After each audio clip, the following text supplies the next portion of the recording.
Con la clase de hoy empezamos a transitar la segunda mitad de este breve curso sobre la masonería y me pareció oportuno para empezar la clase hacer una breve recapitulación panorámica de lo que ya hemos visto.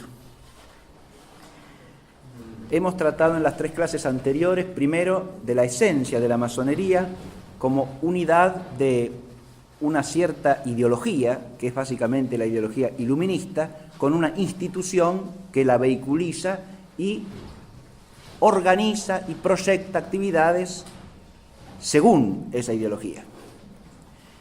Hemos visto en la segunda clase el tema de los orígenes, complejo tema de los orígenes de la masonería.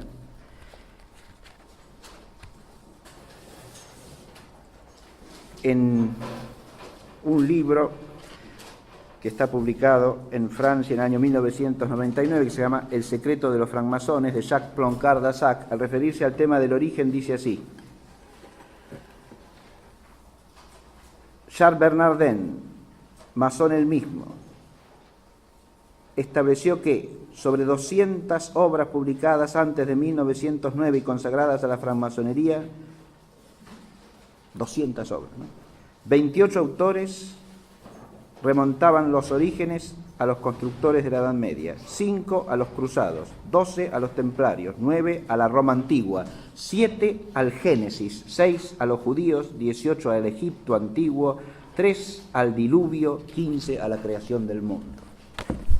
Esto lo leo simplemente para que se advierta cómo ese tema de los orígenes puede ser traído y llevado desde múltiples ángulos y da siempre origen a controversias a su vez, ¿no? Pero yo traté de fijar los orígenes en el sentido histórico inmediato, fundamentalmente en un horizonte histórico en el que convergen el protestantismo y lo que podríamos llamar el desencanto o el cansancio de lo sobrenatural y de la fe que cae sobre la cristiandad europea a partir del siglo XVII, ¿no? Ahí tenemos que buscar los orígenes inmediatos. Después, remotamente, uno puede buscar otros antecedentes, como he dicho, y analogías. Y en la tercera clase nos hemos ocupado de los fines, en relación también con los aspectos básicos de la organización institucional.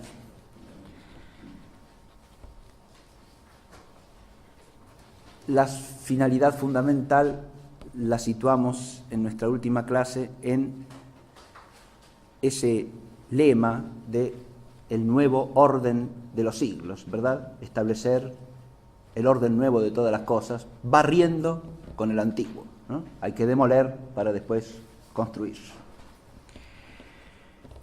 Y esa finalidad entraña a su vez un fin fundamentalmente anticristiano, porque ese orden que hay que barrer es el orden cristiano.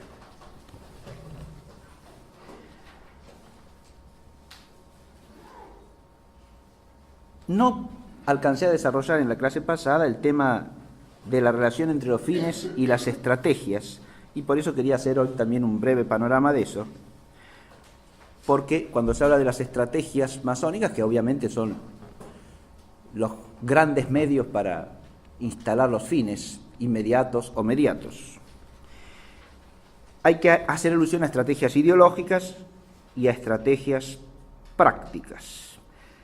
Entre las ideológicas hemos mencionado ya en clases anteriores las fundamentales. Primero, la revolución semántica, es decir, la apropiación del lenguaje con peso histórico y con connotaciones relevantes para la tradición, pero ese lenguaje es apropiado para cambiarle el significado a términos claves, ¿no? E instalar los nuevos valores, es decir, los valores que estas palabras transformadas de significación vienen a significar. Esas palabras van asociadas a su vez a los ideales revolucionarios, como vimos en la clase pasada, ese texto dirigido a Garibaldi sobre la libertad, la igualdad y la fraternidad. Ideales revolucionarios que hay que instalar, y ahí vienen otras estrategias de instalación de esos ideales, ¿no? A través de la enseñanza escolar, a través de la prensa, a través de las artes, etc. También está la estrategia de apropiación de los bienes morales, ¿no? Apropiarse del espíritu de una nación, por ejemplo, y de cierto nacionalismo, como el caso paradigmático que pusimos de Italia, precisamente en relación con Garibaldi, también en nuestro caso se da eso, ¿no? Apropiarse del ideal nacional de tal manera que aparece como obra y gracia de la masonería. Y entonces queda comprometido el afecto a la nación con una gratitud para con quienes han liberado a la nación o la han hecho independiente. Eso se puede proyectar a múltiples aspectos, porque también haciendo obras de bien público o de interés común, ¿no? Y haciendo notar que de alguna manera esas se deben a la masonería, queda comprometida la gratitud pública. La estrategia de manipulación de la historia es una estrategia ideológica fundamental también. Sin eso, no hay manera de instalar el ideal revolucionario. Hay que manipular la historia en todos sus aspectos, pero sobre todo retrospectivamente hay que demonizar al antiguo orden y hay que, a su vez, exaltar los presuntos logros de la revolución. Y luego tenemos las estrategias prácticas, por supuesto, la destrucción de la República Cristiana por medio de revolución político-institucional, la destrucción de la familia cristiana, la destrucción de la cultura cristiana y, como fin último, estratégico, la destrucción de la Iglesia. Pero este es un tema del que trataremos en la clase próxima, así que de eso no voy a decir nada ahora. El establecimiento de un Estado revolucionario como estrategia es el gozne entre ambos aspectos, el ideológico y el práctico. Estado revolucionario es un concepto que uno puede decir es hasta una contradicción en los términos. Claro que sí, porque el Estado existe para ordenar el todo al bien común. Pero si el Estado es intrínsecamente revolucionario, existe para generar el conflicto y desarrollarlo, una dialéctica de conflicto, para decirlo en términos claros, y convertir eso en la vida misma de la sociedad, ¿no? Y eso es lo que hace el Estado revolucionario. Disocia para establecer al Estado como el superior a la disociación y por lo tanto una suerte de pequeño Dios que está más allá de las partes. Pero todas estas estrategias ideológicas o prácticas que se han ido imponiendo victoriosamente en amplios sectores de la vida pública y privada de nuestras sociedades, no tendrían la eficacia que han tenido y que tienen si no fuese porque detrás de ellos hay lo que podríamos llamar una cierta religiosidad, un espíritu religioso. Ahí nos enfrentamos con la tesis fundamental que yo quiero exponer en esta clase de hoy. Y es cómo se explica la eficacia del complejo masónico desde el plano humano. Y la explicación fundamental está, según me parece a mí, en su raíz religiosa. Su raíz religiosa. Este es un tema sobre el cual también hay amplia bibliografía. Yo voy a citar solamente una cosa. Hace unos pocos años, él, que era entonces ministro de Educación de Francia, Vincent Peillon, presentó un libro suyo en el que hablaba de el carácter incompleto de la Revolución Francesa. Y hace una historia de por qué la Revolución Francesa había quedado incompleta. Se refiere a la Revolución de 1789. Y la tesis central del libro, ¿cuál es? Que la Revolución de 1789 fue una revolución política, pero no llegó a ser una revolución en los espíritus. Fue material, pero no fue espiritual. Y no fue espiritual, ¿por qué? Y porque la espiritualidad quedó en manos de la Iglesia Católica. Entonces desarrolla el planteo de esa problemática en los ideólogos de la continuidad de la revolución a lo largo del siglo XIX francés, hasta llegar a fines del XIX, principios del XX. Él se había escrito un libro sobre Jean Jaurès que se llama Jean Jaurès y la religión socialista. En este otro libro retoma la temática y sostiene que el problema fundamental, ¿cuál era? El problema fundamental era que a la revolución le faltaba apropiarse de la espiritualidad religiosa del pueblo francés, que era incompatible con el Estado revolucionario moderno. ¿Por qué? Y porque los franceses eran católicos. Ese Estado revolucionario había triunfado en Inglaterra, había triunfado en Estados Unidos, ¿pero por qué? Y porque la población era protestante, y el protestantismo era la forma de cristianismo adaptada a la modernidad. En cambio, el catolicismo era incompatible con las libertades modernas, con la concepción moderna del Estado. Había, por lo tanto, que hacer una de dos cosas, dice Pellion: o protestantizar Francia, lo que se intentó, dice, pero no tuvo éxito, o crear una nueva espiritualidad religiosa que pudiese sustituir al catolicismo, y ahí es donde viene lo que él llama el laicismo como religión. Es decir, una religiosidad que es la religiosidad laicista, la religiosidad secularista, la religiosidad inmanentista, podríamos decir, para terminar, la religiosidad iluminista masónica, ¿no? Fíjense ustedes que el autor de este libro que estoy resumiendo brevemente fue ministro de Educación de Francia entre el año 2012 y 2014.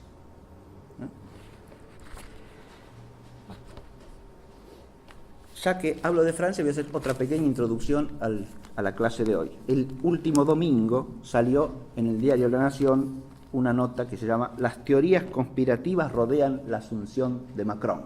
No sé si lo habrán leído. Bien. Y el subtítulo es: "Los adeptos a los complots señalan al presidente electo de pertenecer a un grupo secreto que domina el mundo". Esto se refiere al acto que hizo Macron en París, ¿no?, con ocasión de su acceso a la presidencia de la República Francesa, y al surgimiento de ciertos comentarios que veían en ese acto simbología masónica. Pero quiero comentar brevemente este artículo. ¿Por qué? Porque este artículo es claro, sale en el diario La Nación, que no olvidemos, es un diario ya originariamente masónico, ¿no?, por su fundador. De manera tal que, eso es lo primero que hay que advertir. Pero todo el artículo no hace más que ridiculizar la pretensión de que el acto estuviese imbuido de cierta simbología masónica, porque, claro, toma el asunto por la parte más débil, y entonces habla de los Illuminati, si ustedes van a internet y buscan el asunto, se van a encontrar también con una serie de videitos o de artículos, ¿no?, donde está traído y llevado el asunto de si pertenece a los Illuminati reptilianos o no, y todo ese tipo de cosas curiosas y poco serias, y como se toma desde ahí el asunto, ¿no?, se lo toma para la chacota. Y los que dicen que hay ahí simbología masónica no hacen más que participar de una especie de teoría del complot que es despreciable intelectualmente, desde luego, ¿no? En realidad, el asunto se puede tomar mucho más seriamente, ¿no?, porque desde un punto de vista objetivo no hace falta, primero que nada, referirse a la simbología del acto, porque si uno lo ha oído hablar alguna vez a Macron, sabe que tiene una ideología absolutamente iluminista e inmanentista, de manera tal que use símbolos o no use símbolos, desde el punto de vista esencial, su mentalidad es iluminista y masónica. Lo otro es decorado, si se quiere. Pero, como dije en la clase pasada también, los símbolos son importantes porque el hombre vive de símbolos, ¿no? Y prescindiendo del asunto de los Illuminati, digo esto brevemente, ¿no?, pero la secta masónica llamada de los Illuminati es una organización que surge en Baviera, eso lo resume brevemente el mismo artículo, a fines del siglo XVIII, organizada por Adam Weishaupt. La organización que Weishaupt puso en ese momento fue casi inmediatamente desbaratada, ¿no? O sea que dejó de existir poco tiempo después de empezar. El influjo de Weishaupt a lo largo del tiempo se debe mucho más a sus escritos que a su organización práctica, en la que, como he dicho, fracasó. Esto históricamente es lo que se puede decir, ¿no? Más allá de eso, no interesa si Macron pertenece a una determinada logia o no, si está inscrito a la masonería. Lo que interesa es cómo obra y cuál es su pensamiento, ¿está claro? Y ese acto también tiene una simbología que es importante. No hace falta ir a los Illuminati para advertir que si él se pone a hablar teniendo como fondo la gran pirámide que está en el Louvre, ¿no es cierto?, en el espacio del antiguo Palacio Real, ¿no?, hay toda una simbología detrás de eso, es evidente, ¿no? Esa era la sede de la monarquía, y el nuevo presidente va ahí y se pone delante de la pirámide, que es por lo menos un monumento al modernismo, al progresismo, al culto del hombre, y además es un símbolo masónico. Eso ya se habló cuando en la época de Mitterrand se hizo la pirámide. ¿Sí? Bien. No hay que ser ningún conspiracionista para entender eso. Para nada de nada. Bien. Esto lo digo porque siempre nos enfrentamos con el mismo asunto acá, ¿no? Si uno habla de este tema, tiene que hacerlo con suficiente seriedad y claridad como para no caer en la caricatura, digamos así, fácil de despreciar del conspiracionista paranoico. Como si hablar de la masonería y del influjo histórico de la masonería implicase alguna clase de paranoia, ¿no? Bien. En realidad, no tener en cuenta eso es una falta absoluta de seriedad historiográfica, que tendrá que cargar el que lo haga, ¿no? El que no hable en absoluto de la existencia de la masonería y de su influjo en la historia de los últimos 3 siglos. Ahora sí paso al tema fundamental de la clase de hoy, que es la masonería como religión. En primer lugar, quería destacar algunas nociones fundamentales de carácter general, porque para hablar de la masonería como religión tenemos que, por lo menos, esclarecer nuestra mente o recordar brevemente nociones básicas acerca de qué entendemos por religión, porque si no, ni sabemos de lo que estamos hablando, como siempre, ¿no? Si no esclarecemos los conceptos, todo permanece en la vaguedad. Cuando hablamos de religión, clásicamente estamos hablando, primero que nada, de la relación del hombre con la divinidad. Esa relación implica siempre un componente intelectual, porque el hombre es capaz de Dios porque es inteligente, porque tiene racionalidad. Primera cosa, el hombre, por ser racional, puede conocer que hay Dios. Entonces, siempre la religión tiene un componente intelectual, un componente racional. Tiene también un componente volitivo, porque al conocer que hay Dios, el hombre no puede dejar de preguntarse cómo debe relacionarse con Dios y qué exige la divinidad de él. Ese componente volitivo implica el orden moral, el orden cultural. Y también hay una componente afectiva, si se quiere, que es consecuente a esa voluntad, porque en cuanto la voluntad está dirigida a ese bien supremo que es la divinidad, obviamente todo lo que atañe a la divinidad es caro al corazón del hombre, con un afecto específico, que es lo que se llama la piedad religiosa, ¿no? Es decir, ese afecto por el cual el hombre se estremece y reconoce la superioridad de la divinidad y se dirige a ella con la totalidad de su ser, como aquella realidad de la que todo su ser y su vivir depende. ese reconocimiento de dependencia radical es inseparable de la religiosidad humana. Estoy hablando de religión en un sentido filosófico, si se quiere, es decir, lo que suele llamarse la religión natural. Que el hombre es naturalmente religioso y por su propia naturaleza de ser racional es capaz de Dios, para nosotros, cristianos, es incluso una verdad revelada. Está expresamente, explícitamente en el libro 13, en el capítulo 13 del libro de la sabiduría, donde se dice que los hombres, haciendo uso de su inteligencia, de su razón, contemplando las cosas creadas, pueden por analogía conocer a su autor, tal cual. Y si no lo hacen, son inexcusables. Claro que se pueden perder en las obras, porque son tan bellas las obras de Dios que se pueden extraviar contemplándolas, dice el autor del libro de sabiduría.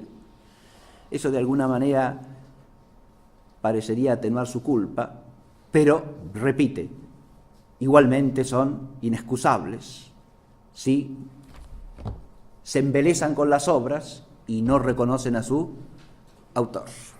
Esto lo retoma San Pablo en el capítulo 1 de la Epístola a los Romanos.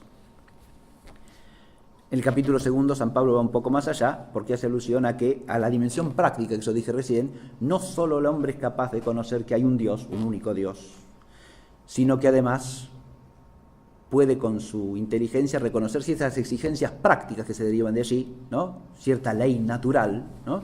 Que a los que no tienen la ley revelada, dice San Pablo, les sirve de norma en relación con su conducta.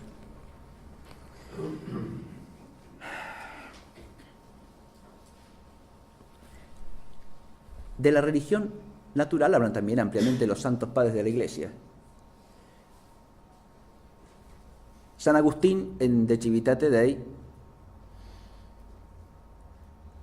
libro 8, desarrolla toda una exposición de cómo los hombres privados de la luz de la revelación han podido conocer algo de la divinidad, ¿no?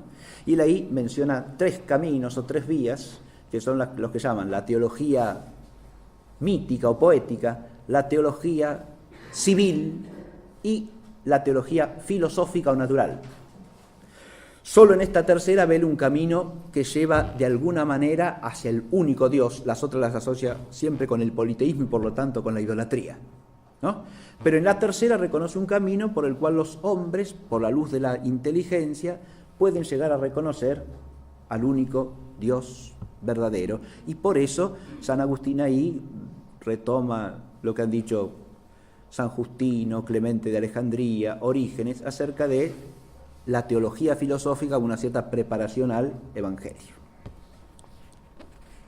Una predisposición racional que implica que, admitiendo que hay un único Dios y que es omnipotente y que es soberano de todas las cosas, puede aparecer la idea de la posibilidad de una revelación, ¿no? Y de la necesidad de adherirse a esa revelación en cuanto nos conste que viene de Dios.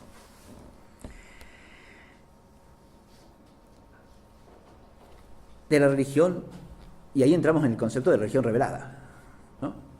La religión revelada trasciende esa capacidad natural del hombre de abrirse hacia Dios, porque en la religión revelada es Dios el que se entrega al hombre, se le manifiesta, se le hace presente, le entrega a través de una palabra sobrenaturalmente inspirada, sobrenaturalmente generada,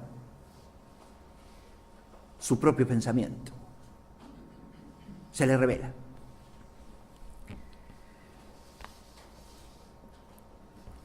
Y al revelársele, le reclama su fe, es decir, la adhesión íntegra, firme, perfecta a esa palabra de Dios.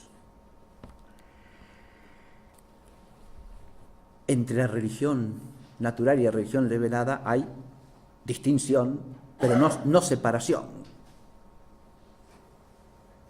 toda religión natural, entre comillas, o religiosidad natural, para decirlo mejor, no tiene otro sentido y función en la historia que encaminar al hombre a la religión verdadera, que es la religión revelada. Y a su vez la religión revelada presupone, tiene unos presupuestos de orden natural, diríamos así, ¿no? Lo que se llama preámbula fidei en la tradición de la teología escolástica, los preámbulos de la fe, noción que ya viene de los santos padres de la Iglesia, ¿no? Unos presupuestos que implican que para ser recibida la revelación como revelación, el hombre tiene que tener una cierta concepción de la realidad que le posibilite esta recepción de la palabra revelada como tal, ¿no? Todo esto está siempre, desde luego, bajo la providencia de Dios y forma parte de un único designio en el cual el orden natural está contenido en el sobrenatural y a su vez en lo que se llama teológicamente el orden hipostático, porque todo el orden sobrenatural culmina en el misterio de la encarnación del Verbo, para gloria y alabanza de la Trinidad Santísima. Hay desviaciones de la religión, y estas las tenemos que repasar brevemente por nuestro tema. Una es la idolatría. La idolatría se produce cuando ponemos en el lugar del Dios verdadero otra cosa que no es Él. Y otra cosa que no es Él es alguna criatura, necesariamente. O algo de la criatura que divinizamos. Hay distintos tipos de idolatría a su vez, según cuál sea el ídolo.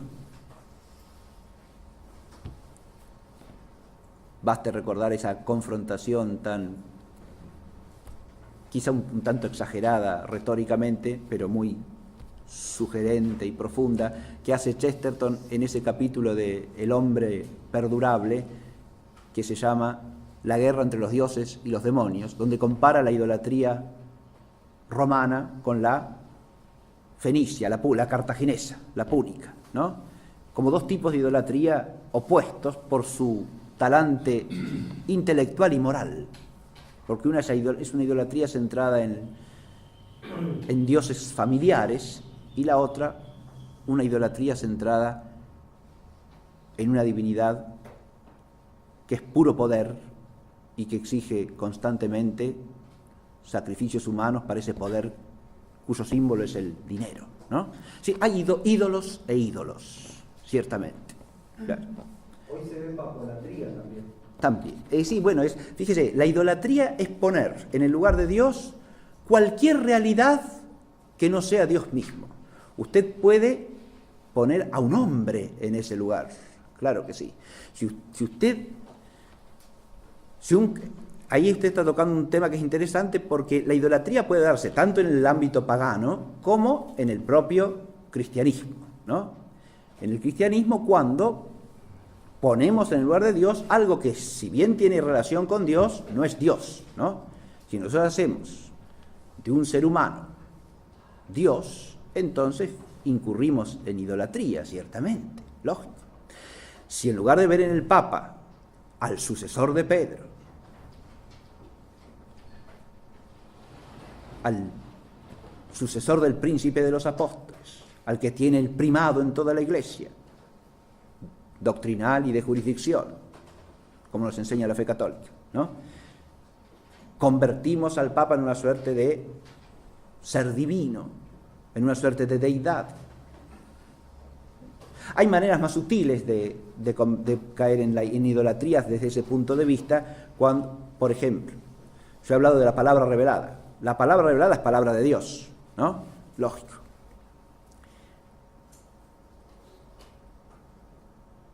El magisterio de la Iglesia, del Papa y de los obispos, de toda la Iglesia, existe ¿para qué? Para conservar el depósito íntegro de la revelación y transmitirlo con fidelidad. En cuanto enseñan la palabra de Dios, su magisterio es no humano, es divino, porque nos están enseñando la doctrina de la fe, la palabra revelada. Ahora, si nosotros cada palabra que dice el Papa o un obispo o un sacerdote o un cristiano al que le tenemos mucho aprecio, la convertimos en dogma de fe, ahí hay una idolatría solapada, digamos así, porque estamos identificando a un hombre con el oráculo divino, cosa que sería una forma de idolatría también. Sí, fíjese, la idolatría es un fenómeno complejísimo que abarca múltiples ramificaciones, ¿no?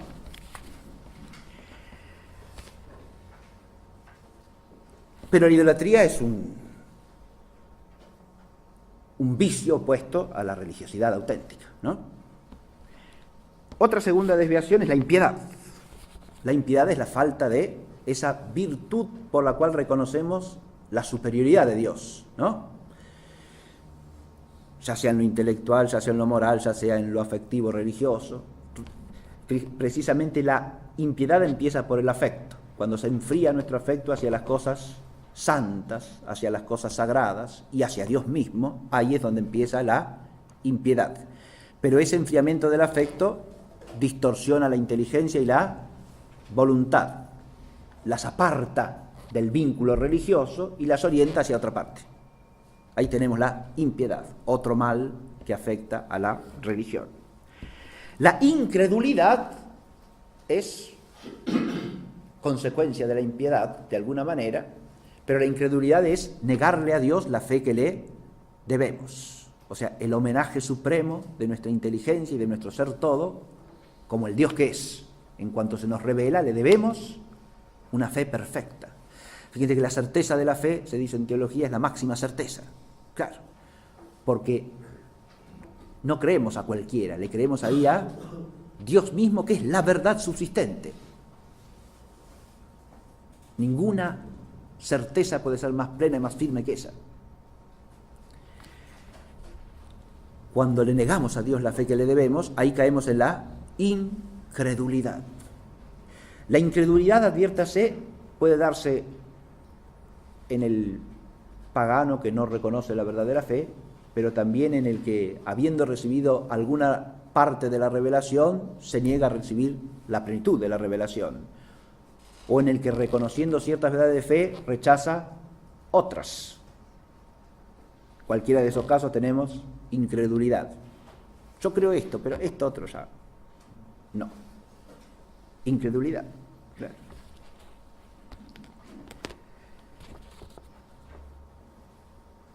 La infidelidad es otro mal que aparece ampliamente desarrollado en todos estos temas están en la Biblia y han sido desarrollados ampliamente por toda la tradición teológica cristiana, ¿no? La infidelidad es una categoría ampliamente bíblica, ¿no? Dios es siempre fiel, pero el pueblo de Dios tiende a la infidelidad. El hombre tiende a ser infiel, en el sentido de que tiende a no permanecer constante, íntegro, pleno en su fe, en la fe que le entrega a Dios. Un momento cree y al momento siguiente se desmorona, ¿no? En el Antiguo Testamento tenemos múltiples ejemplos de esto. Los profetas recriminan constantemente al pueblo su infidelidad y su falta de constancia en el seguimiento de la palabra de Dios. La fidelidad de Dios permanece para siempre, dice el salmista. ¿Sí? Siempre, siempre. Es eterna como el mismo. Y no tiene vuelta. No se retrae.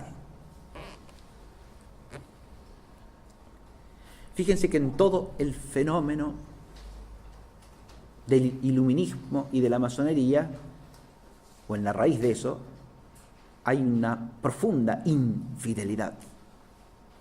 Porque es un fenómeno que afecta a la cristiandad, como hemos dicho, ¿no? Es claramente un fenómeno de infidelidad.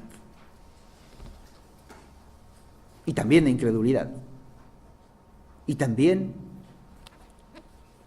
de impiedad, ciertamente, y de idolatría, sí señor. Y todo eso se resume en la última categoría. La categoría final que he puesto es la de la apostasía. Aquí hablamos ya de un fenómeno en el cual se produce una infidelidad del que ha sido fiel. Porque la apostasía es el retraerse de la fe verdadera, el apartarse de ella cuando se la ha recibido, es renegar del don recibido.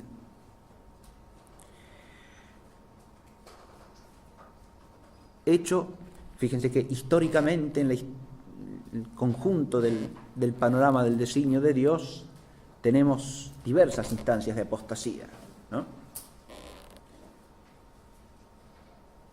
Hay en la incredulidad de gran parte del pueblo de Israel ante la venida del Mesías hay cierta, no solo infidelidad, sino también cierta apostasía. Hay una retracción de la fe profética que se ha tenido por la negación de la plenitud de la revelación. Y en el iluminismo y la masonería hay una apostasía del cristianismo.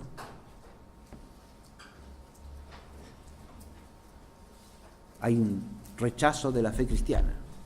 Puede ser mayor o menor, más profundo o menos profundo, pero existe siempre en la raíz de todo este fenómeno. Es en esta línea que tenemos que situarnos para poder abordar la problemática de si es o no una religión lo que está detrás de la masonería.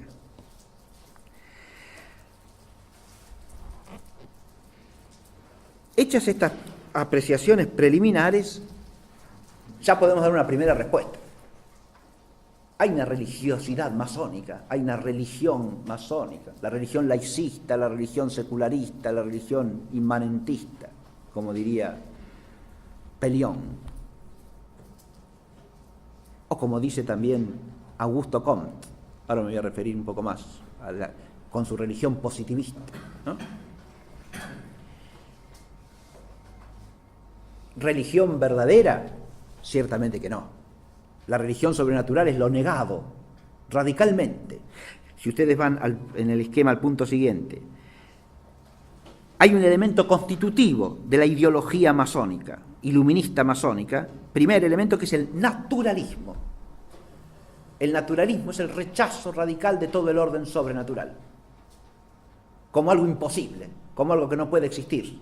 Más aún, como algo que es una invención humana con la sola finalidad de dominar unos hombres a otros hombres.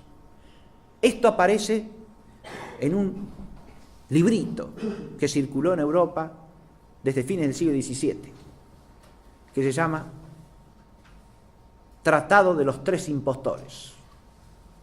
Ese librito, de autor anónimo, es uno de los pilares del naturalismo iluminista. Desarrolla la idea de que la religión es algo necesario para el hombre. El hombre es naturalmente religioso. Todas las religiones son básicamente lo mismo. Estoy haciendo un resumen del librito. Todas las religiones son básicamente lo mismo. Son religiones naturales. Vienen de la naturaleza, van hacia la naturaleza, tienen como fin el progreso natural. Las únicas que se dan de ahí son las pretendidas religiones reveladas. Hay que ser tolerante con todas las religiones naturales, pero no hay que tolerar en modo alguno la pretensión de que exista una religión sobrenatural o revelada.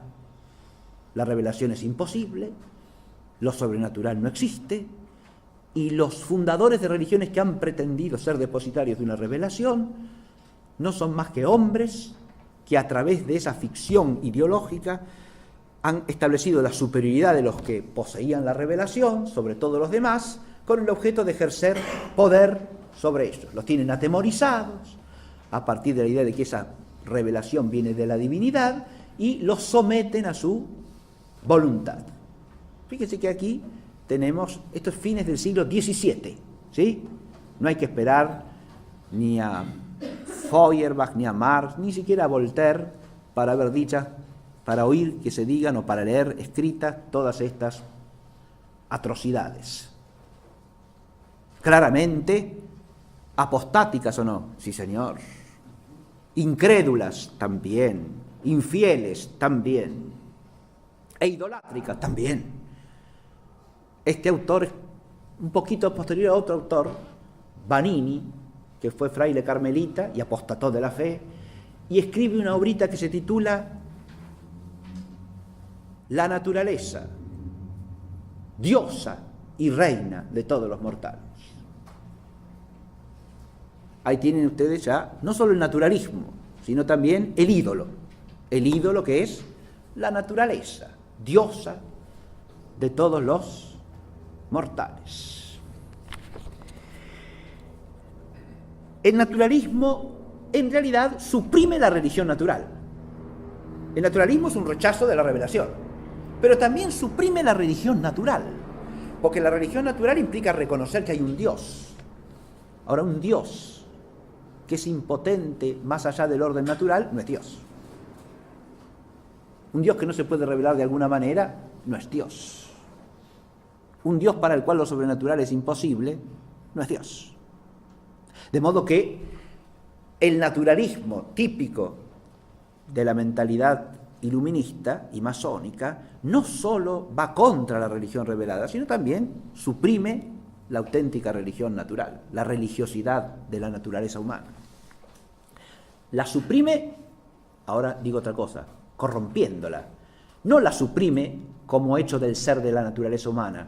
Ahí está la paradoja. Porque el ser de las cosas no lo establece ideología humana alguna, por perversa que sea. El ser de las cosas viene de Dios y es siempre el mismo.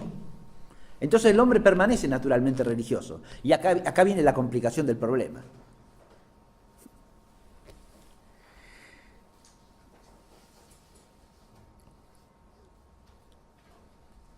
Otro rasgo típico es el gnosticismo y el inmanentismo. Fíjense que ese naturalismo va asociado a lo que podríamos decir el aspecto o el rostro irreligioso, ¿no?, del iluminismo.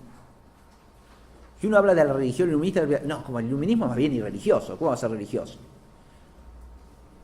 Tiene un costado, una faceta impía, sí señor, hay que demoler, pero tiene una faceta esotérica. Ahora viene una reelaboración del asunto, la otra cara, ¿no? El inmanentismo se transforma ¿en qué? En gnosticismo. El iluminista nos viene a decir, toda la religión revelada es un cuento, pero hay una sabiduría profunda de la que somos capaces los hombres por nosotros mismos, porque nosotros somos la divinidad. El ser absoluto y nosotros nos identificamos, ¿sí? Basta pensar en Hegel para entender de lo que estoy hablando, ¿sí? El absoluto y la historia se identifican, y la historia es el autodespliegue del absoluto. ¿Y a través de quién se despliega el absoluto como espíritu? Y a través del hombre, que es el ser portador del espíritu. De modo que el hombre y el absoluto vienen a ser lo mismo. Y en cada instancia de la historia el hombre es la divinidad, según la época y según el momento histórico. Hay otras formas de gnosticismo, menos pseudofilosóficas que el sistema hegeliano y más esotéricas, ¿no? Baste pensar en la metafísica de Saint-Germain, por ejemplo, ¿no?, asociada directamente a la masonería, porque el martinismo es una corriente masónica, se ha organizado como tal y existe actualmente, ¿no? Pero en la base de la gnosis, ¿cuál es? Esa identificación panteística entre la naturaleza y la divinidad, entre la historia y la divinidad, entre el hombre y la divinidad, porque naturaleza e historia culminan en el hombre, de modo que lo auténticamente divino es el hombre mismo, el hombre por sí, el hombre desligado de toda trascendencia. Esta religión, acá puede caber una religión, obviamente, porque hay un, fíjense, en el lugar del Dios verdadero ahora se está poniendo al hombre como ídolo, ¿verdad? Y ese hombre que es el ídolo se basta a sí mismo, ¿o no? Por eso puse aquí la religión de la autosuficiencia, que es lo más característico de lo que podríamos llamar el talante religioso iluminista masónico. De ahí la identificación del hombre con el constructor, ¿no?, que edifica la historia, que se edifica a sí mismo, que se crea a sí mismo, que se produce a sí mismo en la historia. Tenemos ahí entonces un historicismo y un panteísmo que son la elaboración ideológica del inmanentismo. Hay una inmanencia deificada. Esa inmanencia deificada está cerrada sobre sí misma porque lo contiene todo. No está abierta a lo trascendente, porque lo trascendente es ella.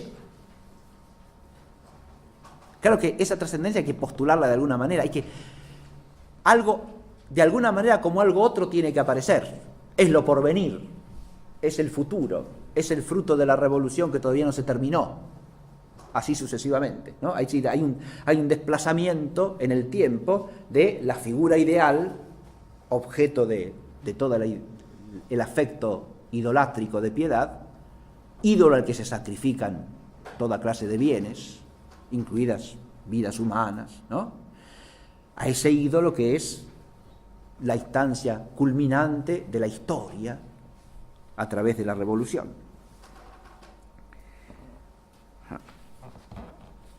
El hombre, a través de esta visión, identifica, acá hay un problema enorme de todo gnosticismo, pero en particular de este gnosticismo historicista.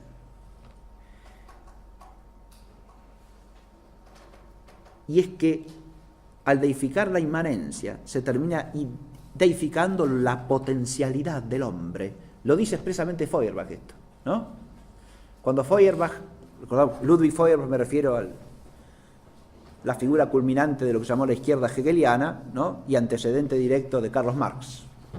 Marx lo considera el máximo materialista antes que él, aunque no suficientemente materialista. Pero Feuerbach, al explicar la religión, dice que Dios no es más que la proyección alienada al exterior de las infinitas potencialidades del hombre.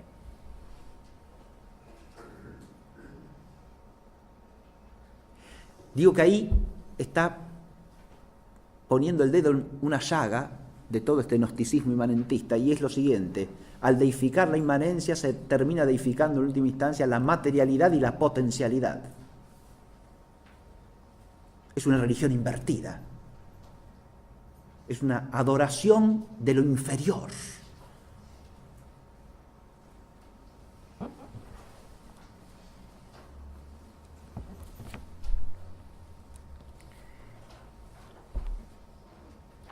La otra visión que quiero desarrollar para complementar esto es lo que podríamos llamar la gran ambigüedad de la religiosidad masónica. En primer lugar tenemos el fenómeno de la irreligiosidad disolvente, se ha eludido eso. Con la religión verdadera hay que arrasar, es ahora lo que hay que barrer para edificar el nuevo templo, ¿no? La irreligiosidad disolvente se manifiesta en múltiples aspectos del discurso iluminista. Son los aspectos críticos del discurso iluminista, los aspectos impíos, ¿no? Los que arremeten contra la superstición, el oscurantismo religioso, la credulidad, y la ridiculizan, ¿no? Los que consideran la religión pura irracionalidad, subjetividad malsana, etcétera, etcétera, etcétera. La religión presentada como mero instrumento de poder, siempre como algo malo, ¿no? Como mero instrumento de poder, de dominación injusta, de opresión, etcétera, etcétera, etcétera. Fanatismo religioso. Fanatismo religioso quiere decir religión. Muy bien. Este es un elemento. Al mismo tiempo, hay otro elemento de la actitud religiosa iluminista masónica, lo que podemos llamar la arreligiosidad tolerante. Yo leí en clase anterior el texto que figura en la portada del sitio de la logia masónica argentina, ¿no? Que está afiliada a la Logia Unida de Londres, y se decía allí nosotros no nos adherimos a ninguna religión. Estamos abiertos a la participación de hombres de cualquier procedencia religiosa. Hay una arreligiosidad pretendida, ¿no? No nos adherimos a ninguna religión. Y una tolerancia universal, cualquiera puede venir acá, es bienvenido, ¿sí?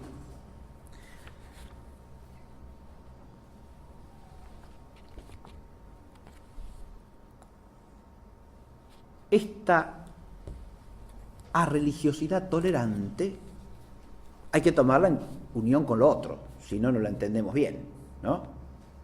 Cualquier religión es bienvenida, siempre y cuando no pretenda ser la verdad sin más.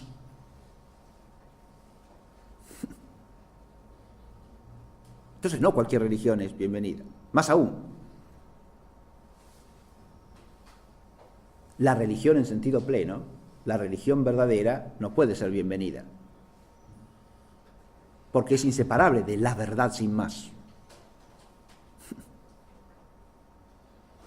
El concepto mismo de revelación implica eso. Esta tolerancia naturalista, que es lo que hay que entender, ¿no? Por eso me remonté al Tratado de los Tres Impostores.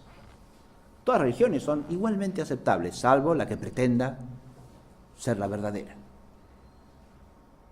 Es claro esto. Esto es nuclear en toda la visión iluminista masónica. Pellion, al explicar su libro, dice que a mediados del siglo XIX empiezan a surgir en Francia, dentro de la masonería, intentos de formar una religión universal, donde se integrasen católicos liberales, protestantes liberales, judíos liberales, porque claro, ya en esa época, dice él, las ortodoxias dogmáticas estaban absolutamente en crisis. Ahí lo de la gramática y la conceptualidad están cruzadas por oposición.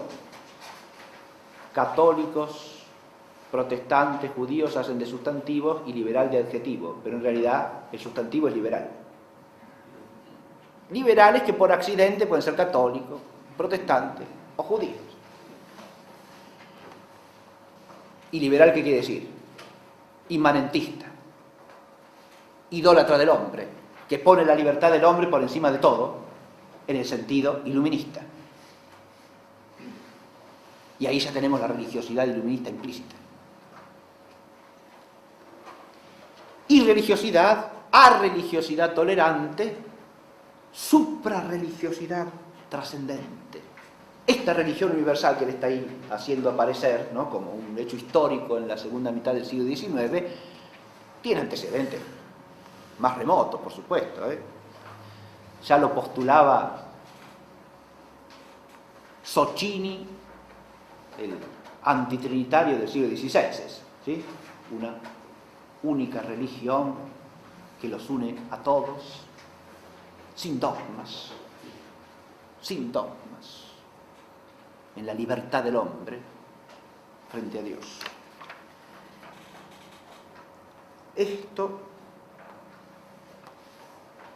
es una suprarreligiosidad trascendente de todas las religiones positivas. Eso de religiones positivas es una manera de hablar de toda religión como un mero fenómeno histórico. ¿Está claro? Incluidas las religiones reveladas, claro, pero en cuanto a meros fenómenos históricos que se explican históricamente.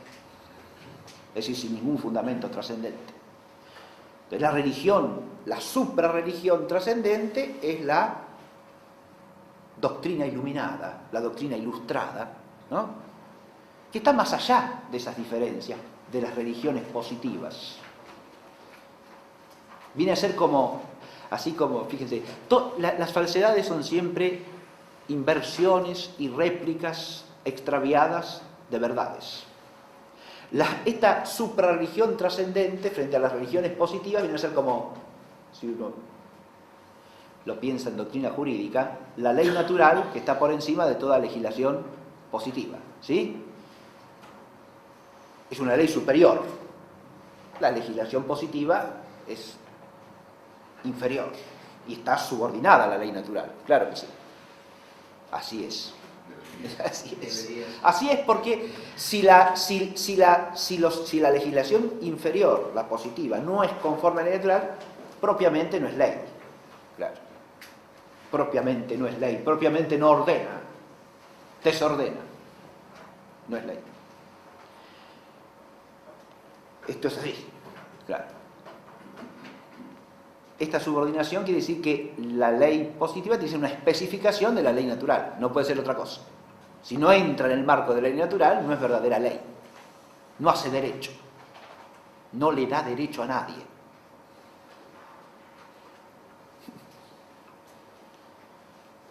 Ahora esta figura la invertimos en un sentido. Fíjese que la doctrina de la ley natural implica que el legislador supremo es Dios.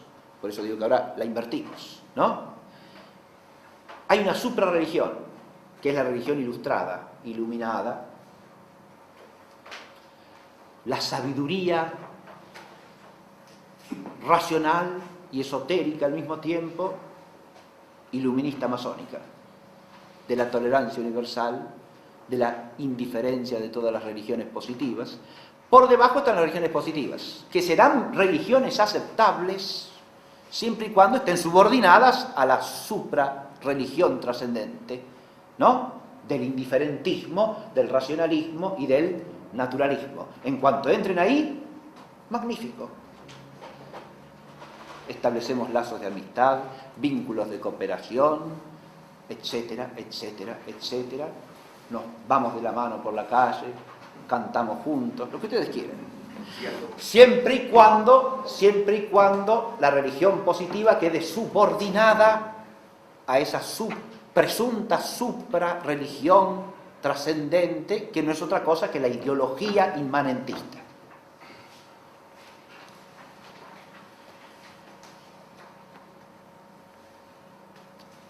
Y sin embargo ahí no termina el asunto, porque hay algo más. Está la irreligión crítica y mordaz, está la arreligiosidad tolerante, la suprarreligiosidad trascendente, pero la figura no se termina ahí. Hay una cuarta figura que es la más profunda, si quiere, es la pseudo-religión. Y ahí es donde encontramos, creo yo, la ubicación conceptual para hablar auténticamente de una religiosidad masónica y de una religiosidad iluminista. El análisis que hace Pellion, que no es más que una continuación de alguna manera de lo que se ha pensado a lo largo de toda la tradición iluminista, y lo mismo que piensa Comte, implica que, ¿qué cosa? Que el hombre es naturalmente religioso y que una civilización, una sociedad cualquiera, solamente se construye con una base religiosa.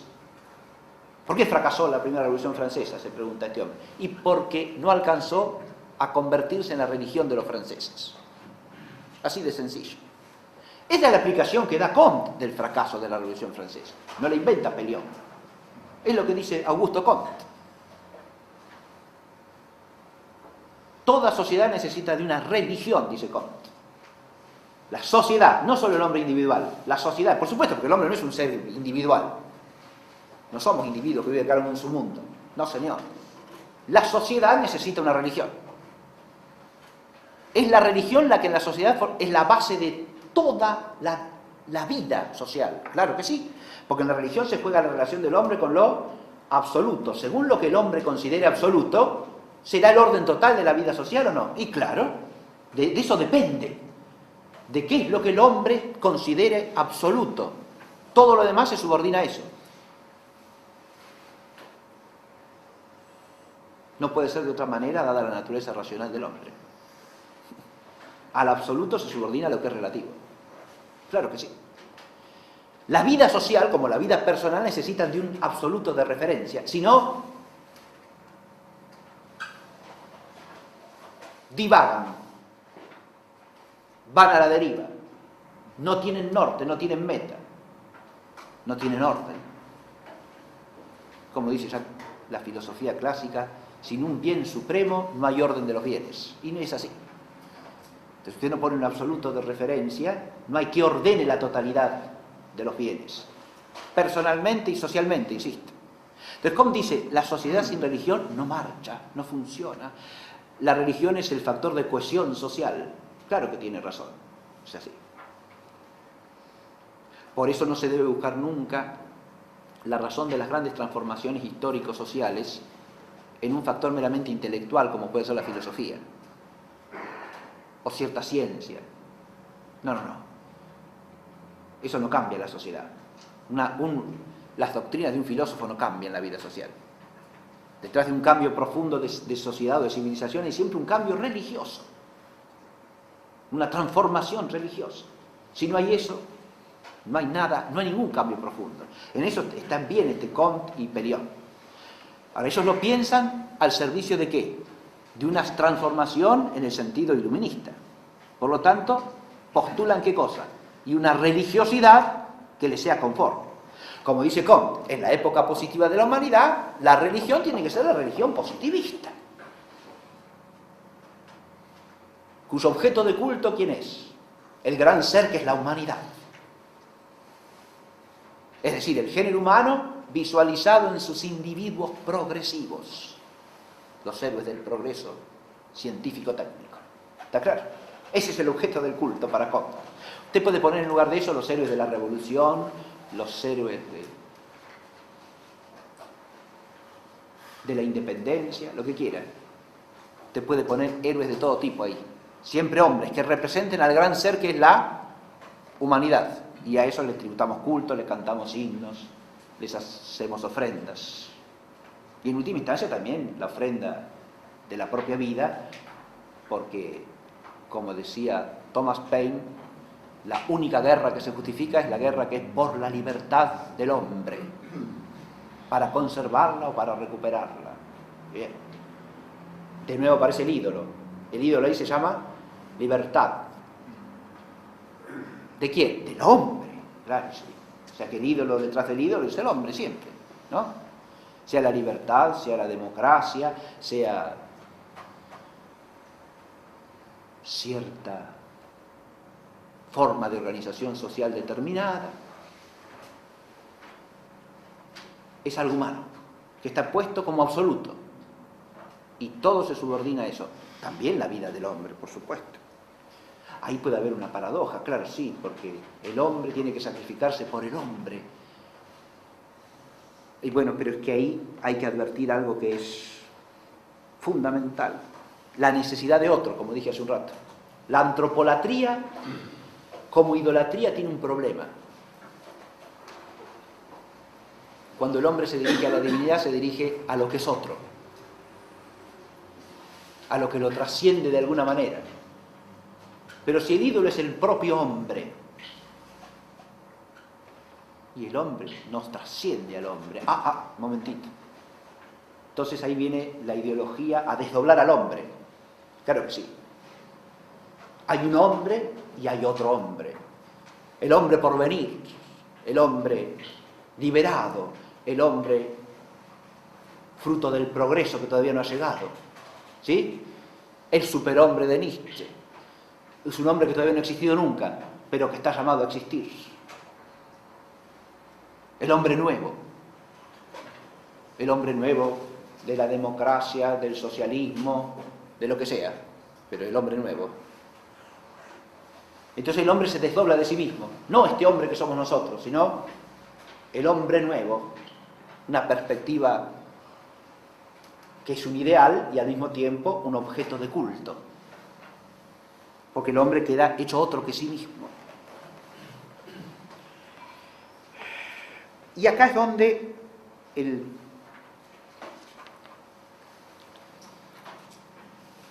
el tema de la religiosidad masónica toca otra arista que hay que tener en cuenta, porque atraviesa todo se encuentran todos los tratados que se ocupan del problema, y es lo que suele llamarse el satanismo en la religiosidad masónica. Digo que aparece acá porque el hombre que es otro es por un lado el hombre por venir. Eso hace a lo que podríamos llamar el aspecto pseudomesiánico de la religiosidad iluminista. El hombre por venir. Ahí está el héroe revolucionario, que sería el Mesías transformador, pero también está el hombre paradisíaco, que es el hombre por venir, ¿no? Hay dos categorías religiosas inmanentizadas: mesianismo, reino consumado, que se insumen en la inmanencia histórica y que son fruto de ¿qué? De la actividad humana, por supuesto, ¿no? Pero esta solución no termina de saciar la sed de otredad. Hay una otredad hacia atrás también, porque este hombre nuevo es el hombre que se desliga de todo lo antiguo, ¿no? Y si no, no termina de ser nuevo. Pero el hombre antiguo es el hombre que da culto a Dios y rechaza al demonio como enemigo. Entonces el hombre nuevo será la inversión de eso. Es el hombre que rechaza a Dios como enemigo. Fíjense que ahí, en esa expresión, se resume todo el rechazo de la divinidad ideológicamente que caracteriza a la ideología iluminista desde su origen hasta el día de hoy. Dios es enemigo del hombre. Dios es opresor del hombre, es un límite inaceptable a la libertad del hombre.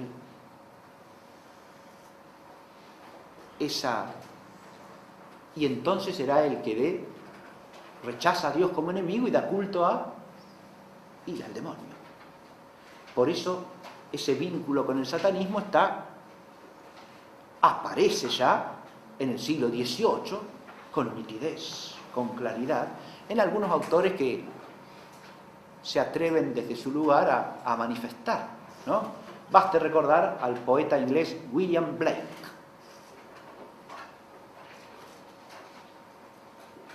Y a su texto Matrimonio del cielo con el infierno. En William Blake los motivos que podríamos llamar satánicos aparecen elaborados poéticamente. Los poetas, como de costumbre, son los que dicen las cosas más claramente y más profundamente también, si son buenos poetas. William Blake ahí manifiesta una ideología que podríamos llamar claramente gnóstica, porque el bien, en realidad, ¿dónde está? Porque ese es el tema de toda la obrita esa que mencioné recién, ¿no? Esa obra poética. ¿Dónde está el bien? El bien es algo opuesto al mal, el cielo al infierno, Dios a Satán. No. Son dos aspectos de lo mismo. El bien y el mal, el cielo y el infierno, la virtud y el vicio. No hay verdadera virtud sin vicio, no hay bien sin mal, no hay Dios sin Satán. Entramos en una especie de dualismo en el cual las cosas existen solamente porque existen sus opuestos. Y el bien definitivo no es más que la conciliación de los opuestos, la verdad y el error, el bien y el mal morales, no son más que dos facetas de lo mismo. Entonces, también hay que adorar al mal, porque sin el mal no habría bien.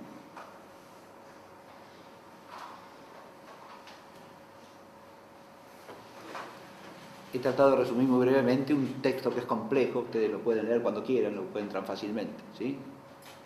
Pero esta visión de Blake abre las puertas a una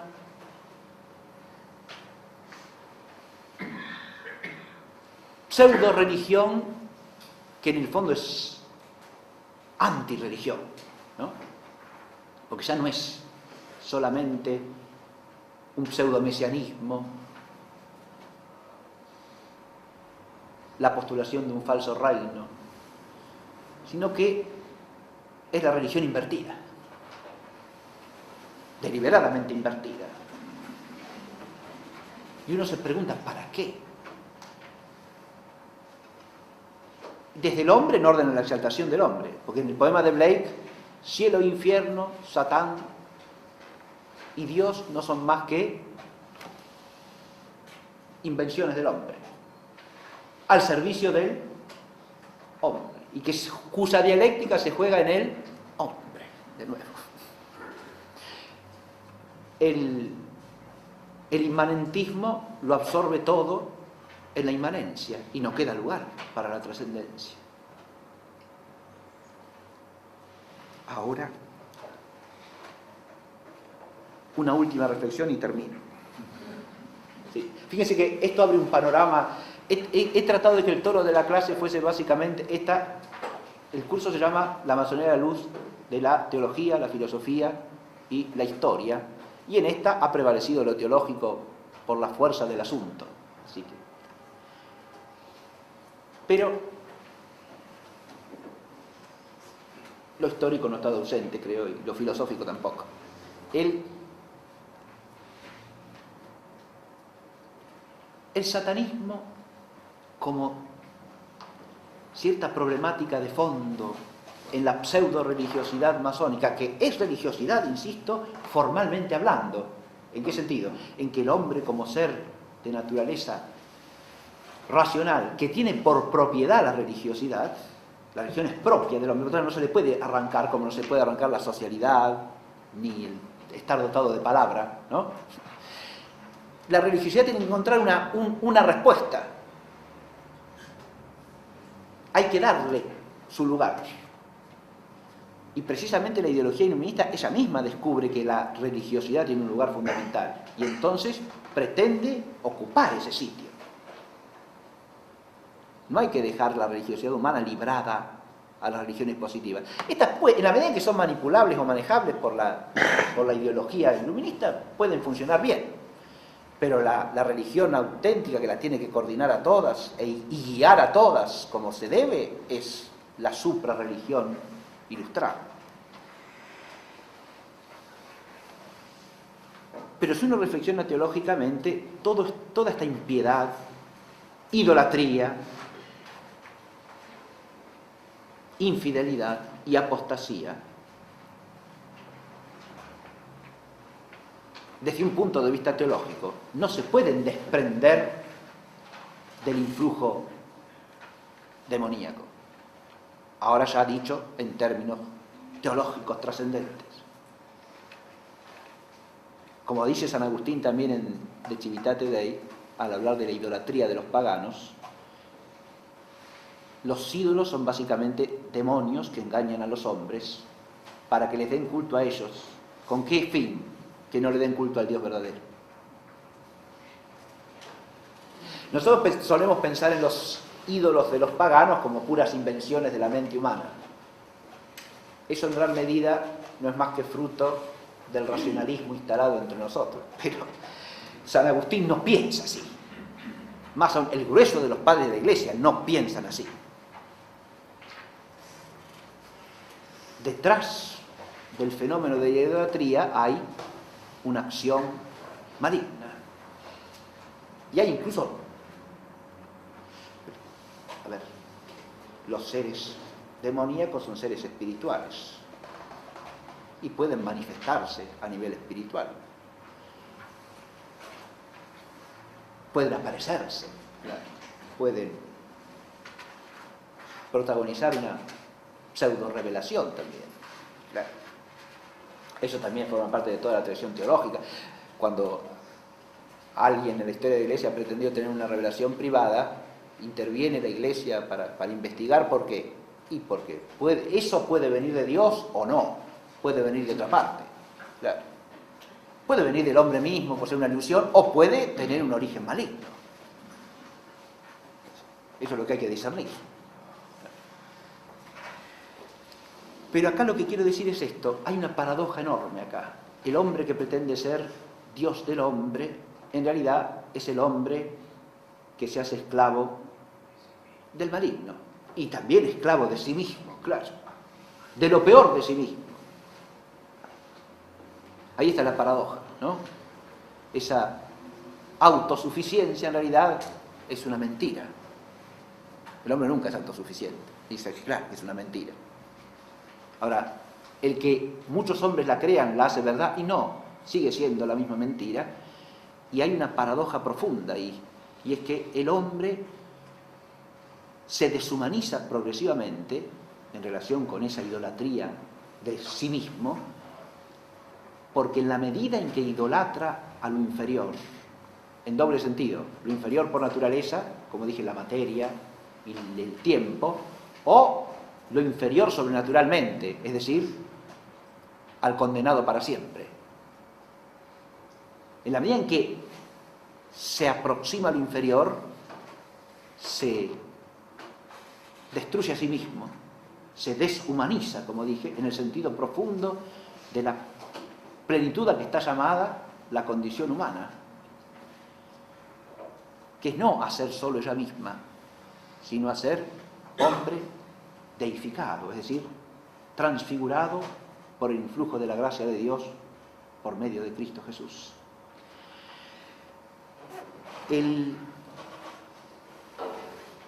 Aquí hay una contradicción y una paradoja al mismo tiempo, pero solamente quería decir una cosa para terminar, ya me pasé. La analogía y la relación misteriosa a este respecto entre el judaísmo postcristiano y la masonería es una cosa que vale la pena reflexionar. Habría muchas reflexiones, pero voy a hacer una sola muy sencilla, que es esta.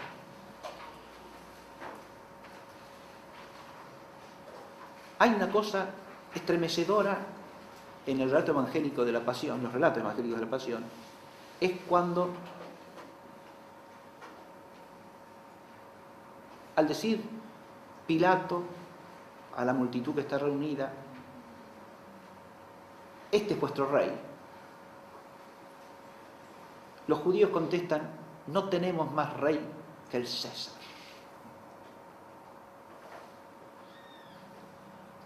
A nosotros eso nos puede parecer una cosa poco significativa, pero si uno lo estudia teológicamente, esa es una expresión estremecedoramente apostática. Ahí sí que Caifás debía haberse rasgado las vestiduras. Porque un judío que dice, no tengo más rey que el César, está pisoteando la fe de Israel. Lo mismo sería si un cristiano dijese, no tengo más rey que fulanito de tal, y fulanito de tal es un hombre que gobierna, ¿no?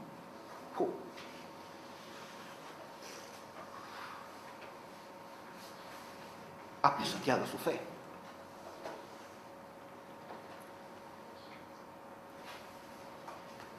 No tengo más rey que el pueblo. Ahora lo digo en clave iluminista. Y es la misma barbaridad, porque el pueblo somos los hombres.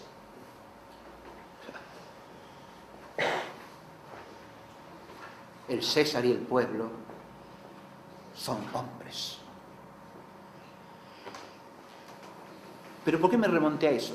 Porque hemos dicho que una de las conexiones entre judaísmo y masonería es que va a haber una especie de ilustración dentro del judaísmo, ¿no?, que se aparta de la piedad judía talmúdica en gran medida y se constituye en uno de los factores que operan dentro de la masonería también, ¿no? ¿Qué es lo que los une? Y obviamente el rechazo del orden cristiano. Sí, señor. Pero acá está la misma paradoja y la misma cosa abismal. Ese judío, si lo hace con cierta arraigo a su propia identidad religiosa, debiera darse cuenta que el rechazo de Cristo va unido al rechazo de Dios mismo. Al punto que para ir contra Cristo hay que aliarse a ¿quiénes? A los que rechazan a Dios sin más, a los que incluso de alguna manera están promoviendo el culto del hombre y hasta cierto culto de Satán. Eso sería una reflexión que puede hasta dar origen a cierta cierto ánimo de conversión, podríamos decir, ¿no? Quizá la masonería puede convertir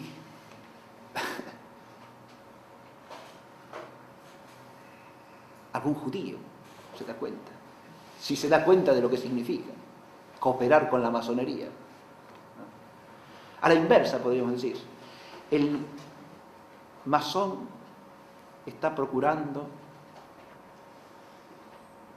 exaltar al hombre por encima de todo.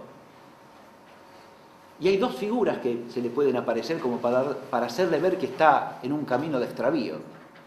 Primero, que poner al hombre por encima de todo es inseparable del rechazar a Cristo y de unirse a cualquiera que rechace a Cristo, por más que ponga al hombre por debajo de todo. Y eso es lo que pasa siempre, ¿sí? Este mismo Pellion, que dije hace un rato, el francés que fue ministro de Educación de Francia, que es un ideólogo fervorosamente anticristiano, al mismo tiempo es un defensor de la inmigración islámica en Francia y del lugar que los musulmanes deben ocupar en la república y en la sociedad, etcétera, etcétera. Y claro, sí, cuando se trata de descristianizar, cualquier aliado viene bien, ¿verdad? Uno puede decir, bueno, señalar estas contradicciones puede ser ingenuo. Yo creo que no. Yo creo que la racionalidad humana siempre puede despertarse de alguna manera y por lo menos tropezar con algún signo que la haga sacudirse. Más allá de eso, hay que rezar, por supuesto, ¿no? Porque la sola razón no convierte a nadie tampoco, ¿no? Ahí estamos en el misterio, y en el misterio de la gracia de Dios. Una última cosa, para terminar. Esto, cuando uno contempla el avance de esta pseudo-religión masónica en el mundo, que es impresionante, ¿no? Porque acá no estamos hablando de un fenómeno que son 4 gatos locos. No. Más bien, quizá los 4 gatos locos somos nosotros. Pero el asunto es, tampoco es cuestión de número, fíjense.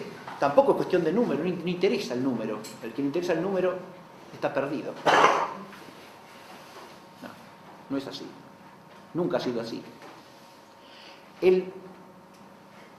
A nosotros nos puede provocar la difusión de la pseudo-religiosidad masónica, que es una religión.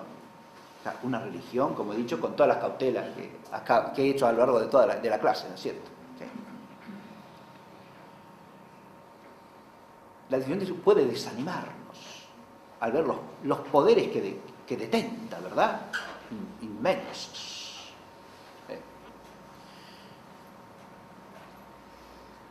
Pero,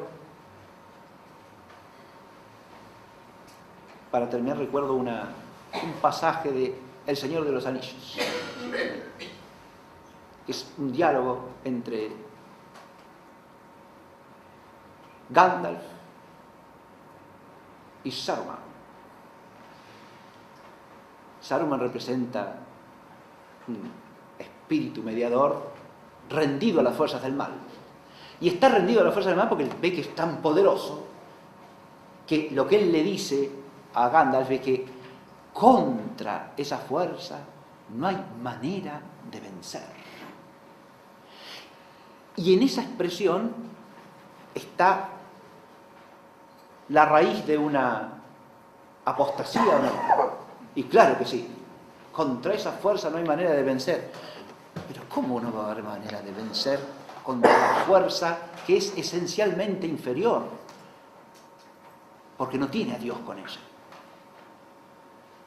Por más que la fuerza que responde a la voz de Dios sea pequeñita y débil y frágil, vasos de barro en los que Dios ha puesto su gracia, siempre, si Dios está contra nosotros, ¿quién contra nosotros? ¿Sí? Esto implica, en el contexto del Señor de los Anillos, un coraje épico, ¿verdad? Sí. No solo en el contexto del Señor de los Anillos. Ahí el poeta como dije hace un rato del otro poeta, este es un poeta luminoso, no oscuro como el otro. Pero acá el poeta también dice la verdad, ¿sí? Ese coraje épico es necesario, ¿sí? Y quiera Dios dárnoslo cuando sea menester. Muchas gracias.